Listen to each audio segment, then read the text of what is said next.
नमस्कार, मी अश्विनी स्वागत करत आहे तुमचे अश्विनीज किचनमध्ये। आज आपल्या किचनमध्ये खानदेशी मसाला खिचडी कशी बनवायची ते पाहणार आहोत। अगदी 7 ते 8 मिनिटात बनवून तयार होती। कधी ना आपल्याला स्वयंपाकाचा किंवा काही करायचा खूप कंटाळा येतो। अशा वेळेस पोटभरणीचा पटकन होणारा पदार्थ म्हणतात तर खानदेशी मसाला खिचडी आहे। पटकन बनवून तयार होते आणि खायला म्हणसाल तर खूप चविष्ट लागते। एकदा जर ट्राय केली ना तर आठवड्यातून एकदा तुम्ही नक्की बनवचाल। चला सुरू करूया। एका बाउलमध्ये 1 कप तांदूळ आणि त्याच कपाने अर्धा कप तूर डाळ घ्यायची। स्वच्छ धुवून घ्यायची आहे आपल्याला इथे डाळ। आता याला आपण साईडला ठेवूया आणि एक चॉपर घेऊया। चॉपरवरती आपल्याला 1 कांदा आणि 1 टोमॅटो कट करून घ्यायचा आहे। तर इथे कांदा आपण उभाच कट करून घेणार आहोत। तर मी इथे तूर डाळ घेतली होती। याच्या जागी तुम्ही कोणतीही डाळ वापरली तरीही चालेल तुमच्या आवडीनुसार। बरोबरच लक्षात राहू द्या की मी इथे बासमती तांदूळ वापरला, पण याच्या जागी तुमच्याकडे अवेलेबल असेल ते कोणताही तांदूळ घेतला तरी देखील चालेल। तुकडा तांदूळ जरी घेतला तरीही चालेल। आता कांदा जरी आपण उभा कट केलेला असला तरी टोमॅटो आपल्याला बारीक चॉप करून घ्यायचे आहे, म्हणजे कशी मसाला छान होईल। 10-15 लसणाच्या पाकळ्या, 1 इंच अद्रक बारीक असं कुटून घेतलं, हिरव्या 2 मिरच्या घेतल्या। आता मसाला बनवण्यासाठी आपल्याला इथे गॅस चालू करून कुकर ठेवलेला आहे। कुकर छान असा गरम झाला की त्यामध्ये 1 ते 2 चमचे एवढे तेल टाकून घ्यायचे।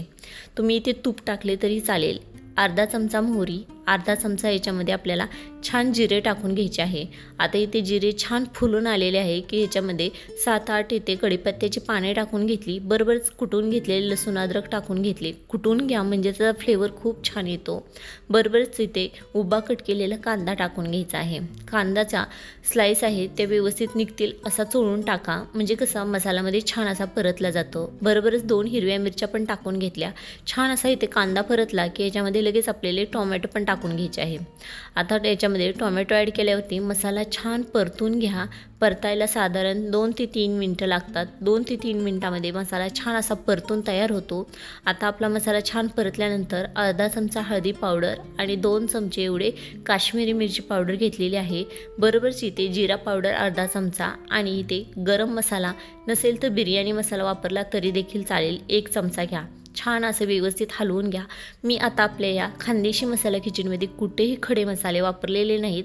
त्याच्याऐवजी जर तुम्ही इथे बिर्याणी मसाला वापरला तरी चालेल। 1 मूठ एवढी इथे शेंगदाणे टाकून घ्यायचे आहेत, ऑप्शनल आहेत। जर तुमच्याकडे व्हेजिटेबल्स असतील, बटाटा फ्लावर ते टाकले तरीही चालतील।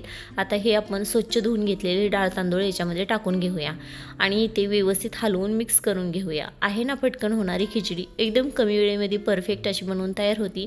डाळ असल्यामुळे ना ही पटकन पोटभरणीचा पदार्थ म्हणून समजला जातो। आता बरोबरच छान हलवून झालं। आता जेवढा आपण तांदूळ घेतला होता त्याच्यात 3 पट एवढं पाणी घ्यायचं, म्हणजे मी इथे ज्या कपाने तांदूळ घेतलेला ते 3 कप एवढे पाणी घेतले आणि व्यवस्थित हलवून घेतले। साधारण 3 ते 3.25 कपामध्ये आपला राईस छान शिजून तयार होतो। चवीपुरते मीठ म्हणजे 2 चमचे मीठ टाकून घेतले आणि एकदा छान हलवून घेतले। आता याला मस्तपैकी उकळी येऊन द्यायची। छान अशी उकळी आल्यानंतर एकदा व्यवस्थित मिक्स करायचे आणि कुकरचे झाकण लावून घ्यायचे। कुकरचे झाकण लावल्यानंतर आपल्याला साधारण ह्याच्यात 3 ते 4 शिट्ट्या काढून घ्यायच्या आहेत। तुम्ही तुमच्या गॅसच्या हाईनुसार किंवा कुकरच्या शिट्ट्यानुसार काढू शकता। आता इथे शिट्ट्या काढून झाल्यानंतर मी इथे तुम्हाला कुकर ओपन करून दाखवते की आपली खिचडी किती मस्त शिजून तयार झालेली आहे। तुम्ही पाहू शकता 1 कप तांदूळाला 3 ते 3.5 कप पाणी व्यवस्थित परफेक्ट होतं। छान अशी तुपाची झारो वरून सोडून घ्यायची। आता खूप सारी बारीक चिरलेली कोथिंबीर हिरवीगार त्यात टाकून घ्यायची आणि एकदा हलवून घ्यायची खिचडी। बघू शकता तुपाची झारे ही टाकलीच पाहिजे बरं का, त्याने तर खानदेशी खिचडीला चव खूप छान येते।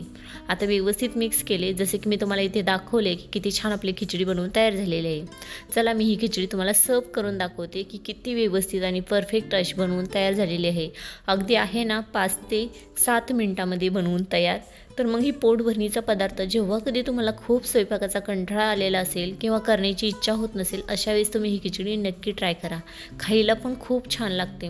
जर तुम्हाला तूर डाळ आवडत नसेल तर त्याच्या जागी तुम्ही मसूर डाळ, मूग डाळ तुमच्या आवडीचे किंवा अख्खा मूग जरी टाकला तरी देखील चालेल, फक्त तो भिजलेला असायला हवा। चला मग ही खिचडी तुम्हाला कशी वाटली मला कमेंट्सद्वारे नक्की सांगा। आवडली तर लाईक, शेअर, सबस्क्राईब करायला विसरू नका आणि हां, सर्व केल्यावरती त्याच्यावरती 1 तुपाची धार सोडायला देखील विसरू नका आणि छोटी बारीक कट केलेली कोथिंबीरसुद्धा टाका। खूप छान लागते बरं का। तुम्ही ह्याला दह्यासोबत किंवा सॅलेडसोबत पण खाऊ शकता। नसेल काही तरी अशी जरी खाल्ली तरी खूप छान लागते। चला धन्यवाद, बाय।